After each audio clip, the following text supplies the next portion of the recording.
നാരായണം നമസ്കൃത്യ നരം ചൈവ നരോത്തമം ദേവീം സരസ്വതീം വ്യാസം തതോ ജയമുദീരയേത്. എല്ലാവർക്കും നമസ്കാരം. മഹാഭാരതം ആദിപർവം സുഭദ്രാഹരണം. കഴിഞ്ഞ വീഡിയോയിൽ അവസാനം പറഞ്ഞല്ലോ, കൃഷ്ണൻ അർജുനനോട് രൈവത പർവ്വതത്തിൽ പോയിട്ട് താമസിക്കാൻ പറഞ്ഞത്. അങ്ങനെ അർജുനൻ രൈവതക പർവ്വതത്തിൽ വന്നിരിക്കുകയാണ്. രൈവതക പർവ്വതം ദ്വാരകയ്ക്ക് അടുത്തുള്ള ഒരു മനോഹര പ്രദേശമാണ്. അവിടെ ഒരു ഉത്സവം നടക്കുന്നുണ്ടായിരുന്നു. അർജുനൻ അവിടെ എത്തി. ഉത്സവത്തിൽ സംബന്ധിക്കാനായി രാജാക്കന്മാരും പ്രഭുക്കളും മറ്റു പ്രമാണികളും ഉൾപ്പെടെ ആബാലവൃദ്ധം ജനങ്ങളും എത്തിയിരുന്നു.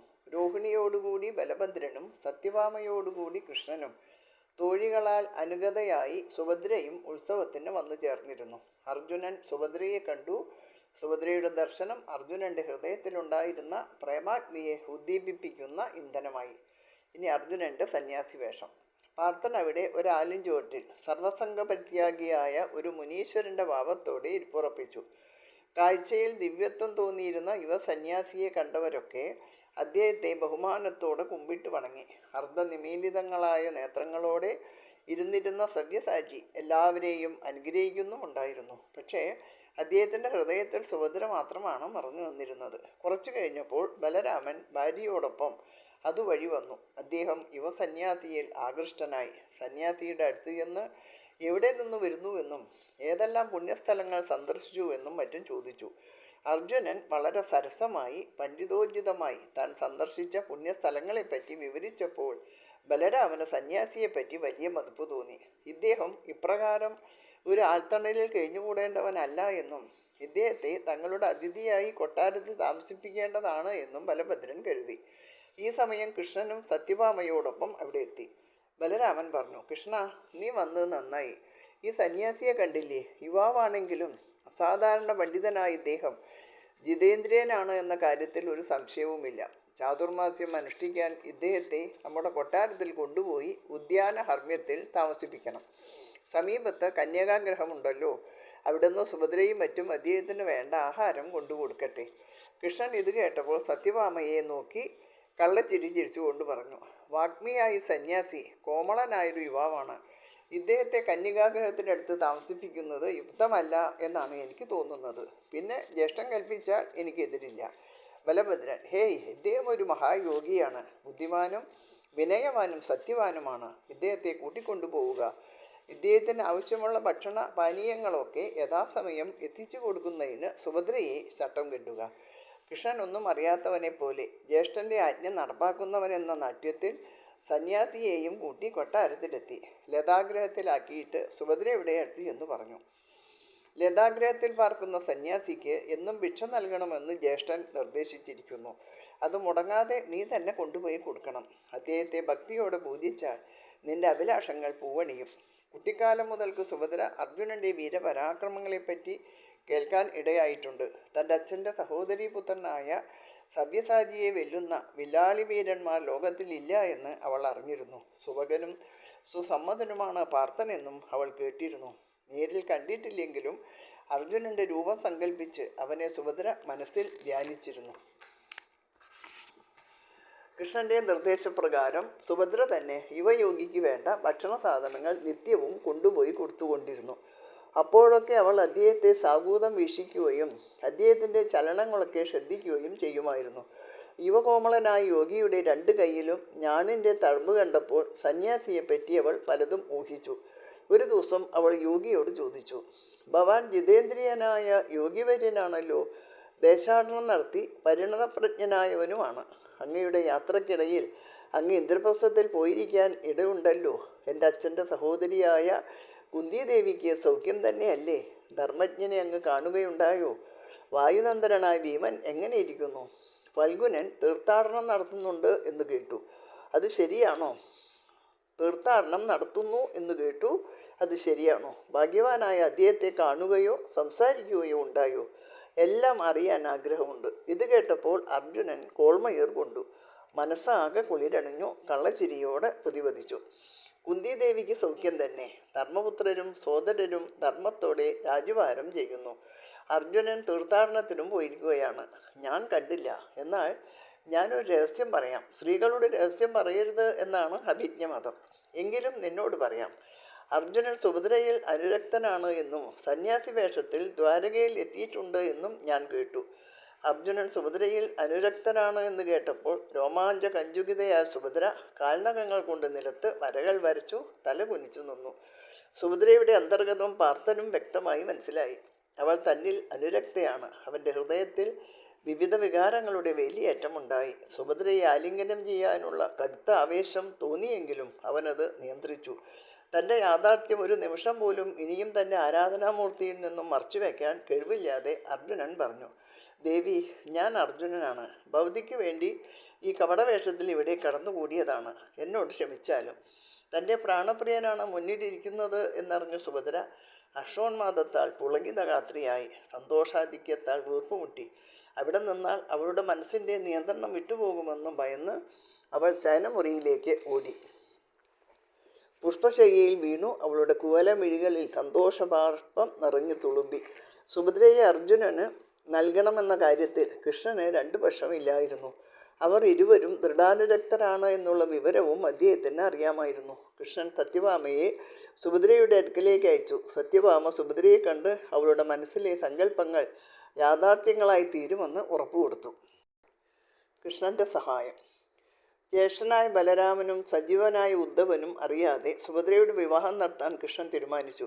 ദ്വാരകാപ്രാന്തത്തിലുള്ള അന്തർദ്വീപിൽ വെച്ച് ഉമാമഹേശ്വര പൂജയും അതിനോടനുബന്ധിച്ചുള്ള ഉത്സവവും നടക്കാൻ സമയമായിരുന്നു. 34 ദിവസം നീണ്ടു നിൽക്കുന്ന പ്രസ്തുത ഉത്സവത്തിൽ സംബന്ധിക്കാൻ ബലരാമനും ഉദ്ധവനും മറ്റും പോകുന്ന സന്ദർഭം നോക്കി സുഭദ്രയുടെ വിവാഹം നടത്തണമെന്നാണ് കൃഷ്ണൻ നിശ്ചയിച്ചത്. അപ്രകാരം തന്നെ ഉത്സവത്തിനിടയ്ക്ക് ഒരു ശുഭമുഹൂർത്തത്തിൽ വിവാഹം നടന്നു. ബലരാമനും മറ്റും ഇതറിഞ്ഞതുമില്ല. അതിനുശേഷം കൃഷ്ണൻ പറഞ്ഞു, അർജുന, നിന്റെ തീർത്ഥാടനത്തിൻ്റെ കാലാവധി ഇനിയും 22 ദിവസം മാത്രമേയുള്ളൂ. അത് കഴിഞ്ഞാൽ ഉടനെ നീ സുഭദ്രയെയും കൂട്ടി ഇന്ദ്രപ്രസ്ഥത്തിലേക്ക് പോവുക. വീരന്മാരായ ക്ഷത്രിയർക്ക് കന്യകാപഹരണം അനുവദനീയമാണ്. നീ സുഭദ്രയെ ഹരിച്ചു കൊണ്ടുപോയി എന്ന് ജ്യേഷ്ഠൻ ധരിച്ചാൽ മതി. ബാക്കി കാര്യങ്ങളൊക്കെ ഞാൻ നോക്കിക്കൊള്ളാം. അന്തർദ്വീപിലെ ഉത്സവം അവസാനിച്ച് അവിടുന്ന് മടങ്ങിയെത്തിയ ബലരാമൻ സുഭദ്രയെ ദുര്യോധനെ കൊണ്ട് വിവാഹം കഴിപ്പിക്കുന്ന കാര്യം ആലോചിക്കാനായി ഹസ്തിനപുരിയിലേക്ക് പോയി.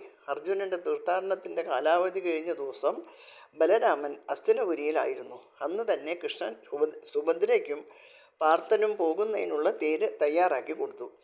തേരിൽ കയറുന്നതിന് മുമ്പ് അർജുനൻ സുഭദ്രയോട് പറഞ്ഞു, പ്രിയേ, എല്ലാവരും കാണുക തന്നെ വേണം നമുക്ക് ഇവിടെ നിന്നും പോകേണ്ടത്. അതുകൊണ്ട് നീ വേണം തേര് തെളിക്കാൻ. സുഭദ്ര, ഞാൻ തേര് തെളിക്കാനും യുദ്ധം ചെയ്യാനും ഒക്കെ പഠിച്ചിട്ടുണ്ട്. എൻ്റെ ചെറിയേട്ടനാണ് അതൊക്കെ എന്നെ പഠിപ്പിച്ചത്. അതൊന്നും ഞാൻ മറന്നുപോയിട്ടില്ല. അങ്ങ് ധൈര്യമായിരിക്കൂ. വിദഗ്ധമായി ഞാൻ തേർ തെളിച്ചു കൊള്ളാം. ഇരുവരും പറച്ചട്ട അണിഞ്ഞ് തേരിൽ കയറി. തേര് മുന്നോട്ട് നീങ്ങി. ഗോപുരദ്വാരത്തിലെത്തിയപ്പോൾ കാവൽക്കാർ തടുത്തു. അവരെ തോൽപ്പിക്കാൻ അർജുനന് ശ്രമമൊന്നും വേണ്ടി വന്നില്ല. രഥം മുന്നോട്ടു പാഞ്ഞു. കാവൽക്കാരുടെ വിളികേട്ട് യാദവ സൈന്യം തന്നെ രംഗത്തെത്തി. അവരെയെല്ലാം വിജയം നേരിട്ടു. അവർ പരാജിതരായി. സുഭദ്രയും അർജുനനും രൈവതക പർവ്വതത്തിൻ്റെ അടിവാരത്തിലെത്തിയപ്പോൾ ഇന്ദ്രദത്തമായ ശ്രീകൃഷ്ണരഥം അവിടെ കാത്തു നിൽപ്പുണ്ടായിരുന്നു. പാർത്ഥനും ശ്രീകൃഷ്ണ സോദരിയും ആ രഥത്തിൽ കയറി ഇന്ദ്രപ്രസ്ഥം ലക്ഷ്യമാക്കി യാത്രയായി. കേകയം, അവന്തി, സ്വാലം, നിഷധം, ദേവവധം തുടങ്ങിയ രാജ്യങ്ങളിൽ കൂടി യാത്ര ചെയ്ത് അവർ ഇന്ദ്രപ്രസ്ഥത്തിൽ എത്തി. അർജുനൻ ഇന്ദ്രപ്രസ്ഥത്തിലെത്തിയ വിവരം ആരും അറിഞ്ഞിരുന്നില്ല. അദ്ദേഹം നഗരാതിർത്തിയിലുള്ള ഒരു ഗോശാലയിൽ തങ്ങിക്കൊണ്ട് സുഭദ്രയെ മാത്രമാണ് ആദ്യം കൊട്ടാരത്തിലേക്ക് അയച്ചത്. അവൾ ഒരു ഗോപാലികയുടെ വേഷമാണ് ധരിച്ചിരുന്നത്. ആ വേഷത്തിലും അവൾ ഒരു സൗന്ദര്യധാമമായിരുന്നു. സുഭദ്ര രാജകൊട്ടാരത്തിലെത്തി. ആദ്യമായി കുന്തിദേവിയെയാണ് കണ്ടത്. അവർ കുന്തിയെ നമസ്കരിച്ചു. കുന്തിക്ക് ആളെ മനസ്സിലായില്ല. സുഭദ്ര പറഞ്ഞു, അപ്പച്ചിക്ക് എന്നെ മനസ്സിലായില്ലേ? ഞാൻ സുഭദ്രയാണ്, വസുദേവൻ്റെ മകൾ, കൃഷ്ണൻ്റെ സഹോദരി.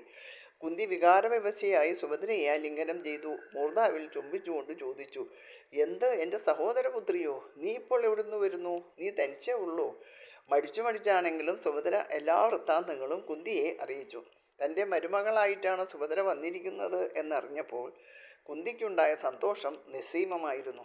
അപ്പോഴേക്കും പാർത്ഥൻ ഇന്ദ്രപ്രസ്ഥത്തിലെത്തിയ വിവരം യുധിഷ്ഠിരൻ അറിഞ്ഞു കഴിഞ്ഞു. നകുല സഹദേവന്മാർ ചതുരംഗപ്പടയോടെ പോയി പാർത്ഥനെ എതിരേറ്റു കൊണ്ടുവന്നു. അർജുനൻ ജ്യേഷ്ഠന്മാരുടെ പാദം തൊട്ട് വന്ദിച്ചു. അനുജന്മാരെ ആമോദത്തോടെ പുൽകി. പാർത്ഥൻ അമ്മയുടെ അടുത്തെത്തി. സുഭദ്രയും അവിടെ നിൽപ്പുണ്ടായിരുന്നു. അമ്മയുടെ മുമ്പിൽ സാഷ്ടാംഗ പ്രണാമം ചെയ്ത വിജയനെ അമ്മ പിടിച്ചെഴുന്നേൽപ്പിച്ച് ശിരസിൽ ചുംബിച്ചു. അവർ ചോദിച്ചു, നീ സുഭദ്രയുടെ വിവരങ്ങളൊന്നും നേരത്തെ അറിയിക്കാഞ്ഞത് എന്താണ്? ഞങ്ങൾക്കെല്ലാം ഇഷ്ടമുള്ള കാര്യമല്ലേ അത്? അമ്മേ, ഞങ്ങളെ അനുഗ്രഹിച്ചാലും എന്ന് പറഞ്ഞ് അർജുനനും സുഭദ്രയും അമ്മയെ വീണ്ടും വണങ്ങി. അർജുനൻ സുഭദ്രയുടെ നേരെ തിരിഞ്ഞു ചോദിച്ചു, നീ നിന്റെ ജ്യേഷ്ഠത്തിയെ കണ്ടില്ലേ? സുഭദ്ര മറുപടി ഒന്നും പറയാതെ നിന്നതേ ഉള്ളൂ. പാർത്ഥൻ പാഞ്ചാലിയുടെ അടുത്തെത്തി. അവൾ വിവരങ്ങളെല്ലാം അറിഞ്ഞ് പരിഭവിച്ച് നിൽക്കുകയായിരുന്നു. സ്നേഹവും വാത്സല്യവും പ്രകടമാക്കുന്ന വിധത്തിൽ പാഞ്ചാലിയുടെ കവിളത്ത് നുള്ളിക്കൊണ്ട് പാർത്ഥൻ പാഞ്ചാലിയോട് ചോദിച്ചു, നീ എന്തിനാണ് പരിഭവിക്കുന്നത്? സുഭദ്ര വന്നതുകൊണ്ടാണോ? അവൾ നിനക്ക് പ്രിയങ്കരനായ നിന്റെ ആരാധനാമൂർത്തിയായ ശ്രീകൃഷ്ണന്റെ സഹോദരിയല്ലേ?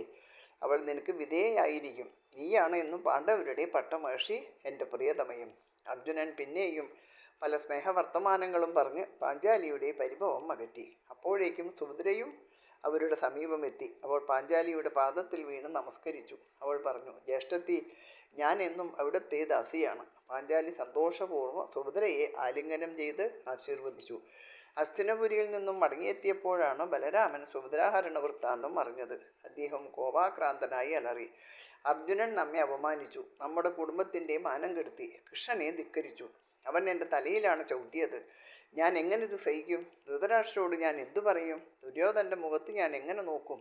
ഹേ കൃഷ്ണ, നീ എന്താണ് ഒന്നും മിണ്ടാത്തത്? ഞാൻ പാണ്ഡവന്മാരെ ഒന്നാകും പിടിക്കും. ഒരൊറ്റ പാണ്ഡവനെയും ഞാൻ ഭൂമിയിൽ വെച്ചേക്കുകയില്ല. ബലഭദ്രൻ ഇപ്രകാരം മേഘനാഥം പോലെ ഗർജിച്ചപ്പോൾ കൃഷ്ണൻ സാവധാനത്തിൽ അടുത്തെത്തി. അദ്ദേഹത്തെ സമാധാനിപ്പിക്കാനായി ശ്രമിച്ചുകൊണ്ട് പറഞ്ഞു, ജ്യേഷ്ഠ, സാവധാനമായി ചിന്തിച്ചു നോക്കിയാൽ അർജുനൻ നമ്മുടെ കുലത്തിന് ഒരമ്മാനവും ഉണ്ടാക്കിയിട്ടില്ല. അവൻ നമ്മുടെ അച്ഛൻ്റെ സഹോദരീപുത്രനല്ലേ? ധർമ്മിഷ്ഠനായ ധർമ്മപുത്രരുടെ അനുജനല്ലേ?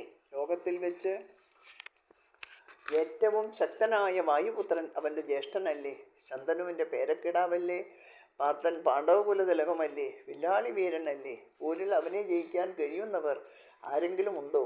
അങ്ങനെയുള്ള വിജയൻ നമ്മുടെ സഹോദരിയെ ഇഷ്ടപ്പെട്ടതിൽ എന്താണ് തെറ്റ്? ക്ഷത്രിയവീരനായ ഫൽഗുനൻ സുഭദ്രയെ അരിച്ചുകൊണ്ടു പോയതിൽ എന്ത് അധർമ്മമാണുള്ളത്? കന്യകാഹരണം ശൂരന്മാർക്ക് ഭൂഷണമല്ലേ? അർജുനനോ പാണ്ഡവകുലത്തിനോ എന്തെങ്കിലും ദ്രോഹം നാം ചെയ്താൽ അതിൻ്റെ ഫലം അനുഭവിക്കേണ്ടി വരുന്നത് നമ്മുടെ അരുമ സഹോദരിയല്ലേ? അവൾ അർജുനനെ അകമഴിഞ്ഞ് സ്നേഹിക്കുന്നുണ്ട്. അവളെ വേദനിപ്പിക്കാൻ ജ്യേഷ്ഠൻ ആഗ്രഹിക്കുന്നുണ്ടോ? അതുകൊണ്ട് അർജുനനെ നമ്മുടെ ശ്യാലനായി സ്നേഹപൂർവ്വം സ്വീകരിക്കണം എന്നാണ് എൻ്റെ വിനീതമായ അപേക്ഷ. കൃഷ്ണൻ്റെ യുക്തിയുക്തമായ വാക്കുകൾ ബലഭദ്രൻ്റെ മനസ്സിൽ തറച്ചു. അദ്ദേഹത്തിൻ്റെ കോപമാകുന്ന മഞ്ഞുകട്ട കൃഷ്ണൻ്റെ യുക്തിവാദമാകുന്ന സൂര്യപ്രകാശത്തിൽ ഉരുകിപ്പോയി. ബലരാമൻ ശാന്തനായി. ബലരാമനും കൃഷ്ണനും യാദവരോടും മറ്റു ബന്ധുക്കളോടും സൈന്യത്തിൻ്റെ അകമ്പടിയോടും കൂടി ഇന്ദ്രപ്രസ്ഥത്തിലെത്തി. നഗര കവാടത്തിൽ വെച്ച് നകുല സഹദേവന്മാർ കൃഷ്ണനെയും സംഘത്തെയും എതിരേറ്റു. നഗരം മുഴുവനും കമനീയമായി അലങ്കരിച്ചിരുന്നു. ജനങ്ങൾ ആഡംബരപൂർവ്വം കൃഷ്ണനെയും മറ്റും കാണുവാൻ നഗരവേദികളിൽ തടിച്ചുകൂടി. കൊട്ടാരത്തിൽ പ്രവേശിച്ചപ്പോൾ യുധിഷ്ഠിരൻ ബലരാമനെ ഉപചാരപൂർവ്വം വന്ദിച്ചു. ബലരാമനും കൃഷ്ണനും യുധിഷ്ഠിരനെ ആശ്ലേഷിച്ച് ആശീർവദിച്ചു.